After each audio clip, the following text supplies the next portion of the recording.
गीता ज्ञान में आज हम सीखेंगे सकाम कर्म करने वाले का मन कभी एकाग्र नहीं हो सकता। आइए इसे हम एक कहानी के द्वारा समझें। एक लड़का लोगों के घरों में अखबार बांटने का काम करता था। वह जब भी अपने स्कूटर पर अखबार बांटने निकलता तो उसके घर के पास एक आवारा कुत्ता भौंकते भौंकते उसके पीछे काफ़ी दूर तक जाता। ऐसा लगता था कि जैसे कुत्ता उस लड़के के स्कूटर के साथ कोई रेस लगा रहा हो। एक दिन उसके एक मित्र ने उससे पूछा कि ये कुत्ता तुम्हारे पीछे क्यों भागता है? क्या तुम्हें लगता है कि ये कुत्ता एक दिन तुम्हें पकड़ लेगा? इस पर लड़के ने कहा, मैं नहीं जानता ये कुत्ता मेरे पीछे क्यों भागता है।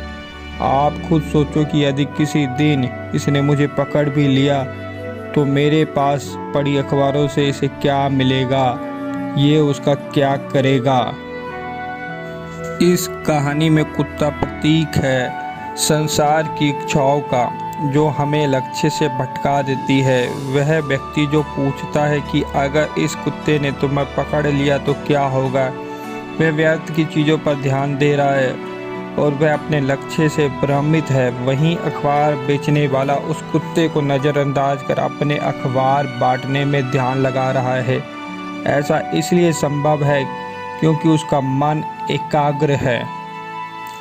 कहने का भाव है कि हम भी भ्रमित होकर सारा दिन अपनी अनगिनत इच्छाओं के पीछे भागते रहते हैं।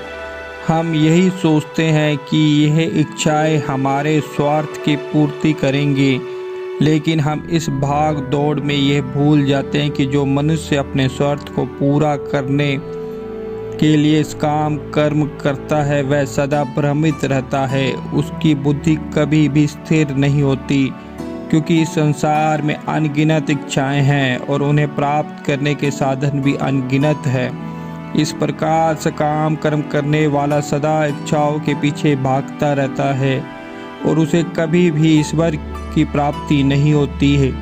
जबकि इसके विपरीत निष्काम कर्म योग के मार्ग पर चलने वाले व्यक्ति की बुद्धि स्थिर होती है, अर्थात उसे अपने लक्ष्य का ज्ञान होता है। उसे पता होता है कि सकाम कर्म हमें बंधनों से में डालते हैं और निष्काम कर्म हमें कर्म बंधनों से मुक्त करते हैं।